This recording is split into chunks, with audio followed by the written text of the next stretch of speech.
Hello, YouTube. Is the time now? Is it time to buy stocks? We got a gap down on Friday and a massive pump up. We got a second gap down and a massive pump up. And this is notable because a lot of stocks are actually moving to get closer to their 50 DMA, which we're going to review a little bit later in the show. But first, we're going to talk about how a lot of things are actually green right now. And the green is not offset by a lot of red. Nvidia is pretty much the only name which is actually red today. And for that reason, we can see that fear and greed is actually higher by about 2 points. And historically, every time we have hit extreme fear, that has been a terrific buying opportunity. So is this time different?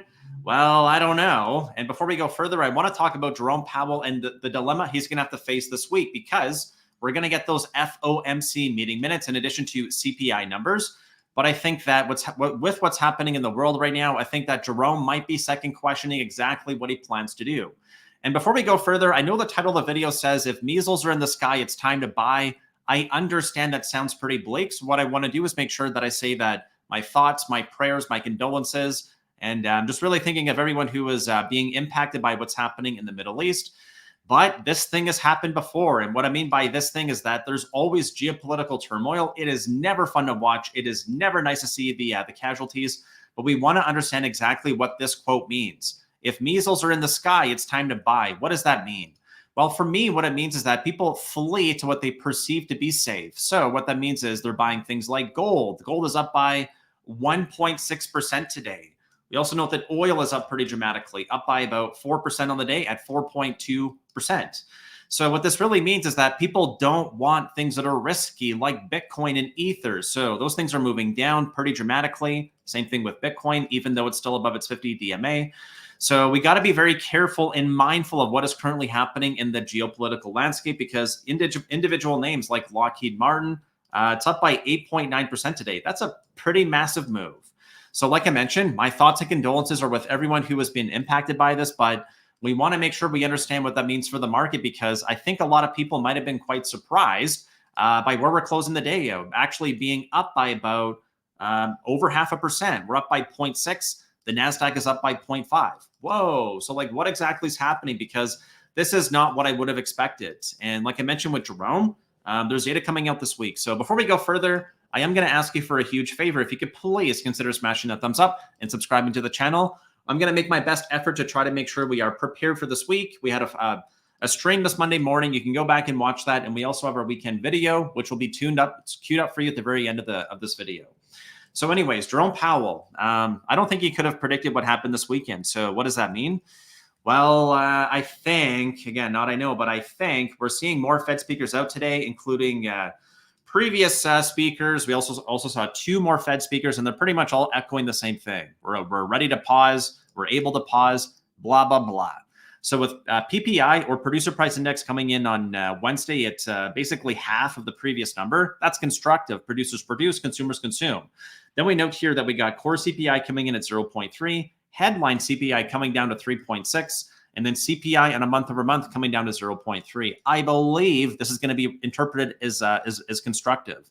The concern for me is what's currently happening with oil, because oil is at the center stage for what's happening with inflation. So we've moved up a lot, we moved down a lot, and now we're not sure. So far, this looks like a dead cat bounce, but we are higher than we opened. So there is potential this could feed through to higher inflation. So we want to make sure we really pay attention to the number on Wednesday and Thursday. But then we got Friday the 13th coming in on Friday. Oh crap, that doesn't sound good. So Jerome Powell might be puckered up a little bit, right? I don't envy Jerome. I think he has a very difficult job right now. And I think we have to just be very mindful of what's happening on the chart, because I've seen this movie quite a few times. And if we're going to see what I think is going to happen, this could be the bottom. What could the bottom look like? Well, we're going to be getting an earnings season coming up shortly. And the reason why this is important for me is because we got a lot of big names, notably kicking off here on the 18th. We got Tesla, Netflix, and you might be surprised to know what these companies are actually going to report. But before we do that, I just want to make sure we touch here on the seasonality chart, because right now we're starting to move higher, but we could definitely get that move lower. Maybe it's Friday the 13th. Maybe it's retaliation. Maybe it's something different. I'm not entirely sure. But I want to make sure I'm very, very receptive to the idea that we could actually come back down. And coming back down for me would mean that I'm watching for a very specific area to hold on the S&P. I'll show you what that is right now. and I'll update on this a little bit later in the video. So as we look here, let's actually go to our weekly chart. Let me make sure I'm on the right board here. Here we go, 1 week chart. So as I look here to the 1 week chart, what I'm really paying attention to is going to be whether or not, 1 second here, let's delete everything. If we look back here to our low we established on September 25th, it's 422. So if we slam all the way back down to 422, I think that's an area we want to be paying attention to because, frankly, I'm going to be buying there. I bought quite a few stocks today. I think I added about 20-30% to my portfolio. If you want to see what those are, you can go to thealgo.com to trade with me, Justin from YouTube. But I'll give you a quick update right now. So I'm buying, but I'm also prepared that if we do come back down to about 422, I think that could be a buyable opportunity. And I'll walk you through the reason why right now. So let's get rid of all these lines now. Let's go back to our 1 day chart here, 1 day. And I want you to pay attention to what is happening here for earnings season because it's going to be coming in pretty hot and heavy next week. It kicks off really on Friday with banks. We got JP Morgan, BlackRock, United Health. And what I want to do here is actually go through and talk about what stocks are actually expecting a beat and what stocks are actually expecting a miss. So we're going to go to earnings whispers, earning whisper, DAL. I just want to pull this one up. Here we go. And sorry, before we do that, I want to actually preview a few more things. So we talked about the seasonality chart. We're going to go through and talk about that in a moment. But what to watch as third quarter 2023 earnings are about to begin. And the reason why this matters is because we've been talking about how GDP is strong, and if GDP is strong, that likely means that we're going to be seeing some growth in terms of earnings. But it's not a guarantee. So we note that we have 4.86% for Q3. I believe that's going to feed through to positive results. But profit warnings to hit S&P 500 as high rates pinch consumers. That's the negative spin on it. Now let's look to the positive spin. Let me get rid of this article here from Reuters too. Analysis, expected rise in U.S. earnings could be balm for stocks after rough stretch. So we kind of hear both teams kind of saying that earnings is going to be the catalyst for them. So I'm going to go to this article from Forbes. And pause the video if you want to read it. After 3 straight quarters of year-over-year declines, expectations are for an improved third quarter in earnings season. Blah, blah, blah. In any case, the last quarter should mark the low in earnings contraction. While the pace of inflation is moderated, the ability for companies to pass on higher prices to protect profit margins will be closely scrutinized. So I think it's really going to come down to that. So now we're going to think about, okay, we got earnings coming up. I want to look at these big banks now. I want to look at some of these big stocks. So let's go through and look at that. And then we're going to talk about dark pool prints, specifically on SPY month to date. We're going to look at what's happened in the last week. And then we're going to go back and look at some charts. So please make sure you stay tuned till the end. Let's go here.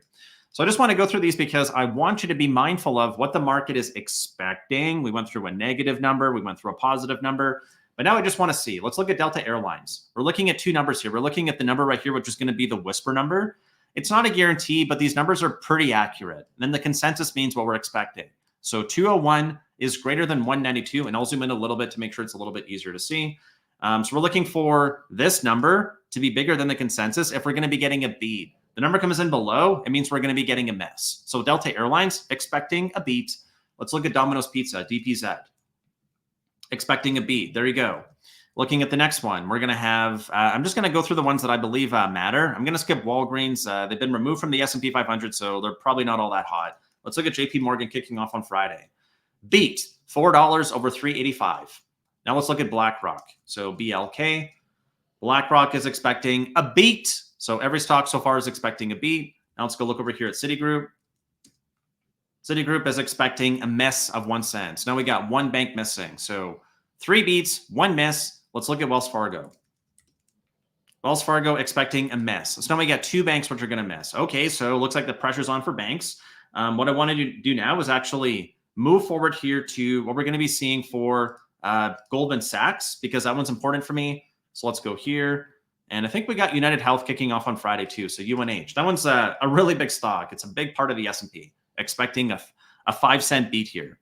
All right, now let's move forward to Goldman Sachs because they've been really stinky lately, but we're expecting a miss. So it looks like banks are actually going to give us that sour reaction, which could actually lead to that move lower on Friday the 13th. Thank you, banks. So that could be a buyable dip as we just look through here on the, let me see if I can pull up that seasonality chart again here. Here we go. So let me close some of these. And right, Jerome's going to be all puckered up, right? Oh my God, the banks are in trouble. They could be. Yep. So let's look here a little bit closer again one more time. So we could be getting that move higher. We could get a dip down. So I can definitely see what could cause that. And the Friday close is going to really matter. So we went through these ones here. Now what I want to do is just look at a couple of the really big stocks. So we're going to go through the mega caps, and I'm going to go through Apple. So Apple is expecting a beat. So we got Apple beat. We got Microsoft beat. It's not a big beat, but it's definitely a beat. Let's look at Amazon. Amazon expecting a beat. Nice. Let's look at Google. Let's look at Google. Maybe that's the right one. There we go. Google expecting a beat. Nice. Let's go to Meta. Meta expecting a beat. Nice. Let's go over here to NVIDIA. I don't know if we have the numbers yet. No, we do not. So if I go through these mega cap stocks, like they're pretty much all expected to beat. Let's look at Tesla and Netflix now, because they are going to be kicking off on the 18th here. Let's look at Tesla. Oh my goodness, a beat. It's only 2 cents, but hey, I'll take it. Let's look at Netflix now. I think I typed that in wrong. NFLX. There we go. Netflix expecting a beat. So I'm cautiously optimistic that if we do get a dip, like I just mentioned, that it's going to be a buyable dip. Before we look at the charts here, and specifically, we're going to look at the above or below 50 DMA, because Microsoft has now actually joined the party above the 50 DMA. We know that Tesla is already over. We know that NVIDIA is already over and trending higher. We can see that here with the uptrend. And we can note that BTC is still above. Some of the stocks are getting like really close too. QQQ off. It's really close to reclaiming the 50 DMA here, about $1 off. Apple within a couple of cents, right? 6 cents, and it's back above the 50 DMA. Looking at SMH, it's really close too. So we want to make sure we understand what the market's telling us. So what I want to do right now is we're looking here at dark pool flow for SPY, looking back 1 month to September 8th to October 9th, which is today. And happy Thanksgiving to all the Canadians who are watching. And it's my brother's birthday. So happy birthday, Calvin. Moving forward here, we can note that in the last 30 days, the profit and loss for trading SPY is $1 billion loss. Why? Well, the market's been moving down. So if we look here to SPY over the last 30 days, we can look back to September 9th. We're looking all the way back to right here. So in this period, right, this period right here, what have we done? Well, down, down, and down. So no surprise, there's losses. They're down by about 1 billion. But now if you look here to October 1st to October 9th, we're going to do that same thing here by going to levels. And what do we know? $451 million profit. And 95% of levels are currently bullish. So what this means is that there's been some really big prints hitting. And by big prints, I mean 1.2 billion, 1.2 billion. These came in on the 15th. These are massive, right? 1.2, 1.2, 1.2, 1.2, 1, 2, 3, 4, 5. That's going to be $6 billion. I don't know about you. I don't have $6 billion laying around. That's a big number for me. So what this means is that there's definitely a big push pull happening. But in the last month to date, if we look at the monthly candle, we'll see that very obvious here, where we're currently green. So in the last roughly 9 days or month to date, we're back above. This looks constructive. And we actually even made it back above. No, I think I made a mistake on that. 432.88. Our August low is 433.01. So we're pretty close to reclaiming that. That's the level I'll be looking for us to get some continuation higher. All right, so now we're going to go through and talk about what I want to see to make sure we're going to be continuing higher. I've already talked extensively about the fail breakdown. So I mentioned this on our pre-market stream that we have a fail breakdown. So low, lower low, and then we rally back up to reclaim the low. By definition, that's a fail breakdown where we fall below or fail, but then we rally back up to claim it. So that's pretty constructive. And then the part I want to mention here, let me just make sure I'm on the right board. Here we go. Is that we actually have a weekly higher high now. So fail breakdown's nice. That could be a bottoming signal. But we're not ready for expansion unless we actually print a weekly higher high, which we just got. And we're currently above last week's high at 431.13. So that's a very significant number for me. We also got a massive amount of algo alerts. So I mentioned that this morning. I think we got like 100 and something this morning, 150, 200. So I got a big list of stocks I want to buy. You can join us for 14 free days by going to thealgo.com.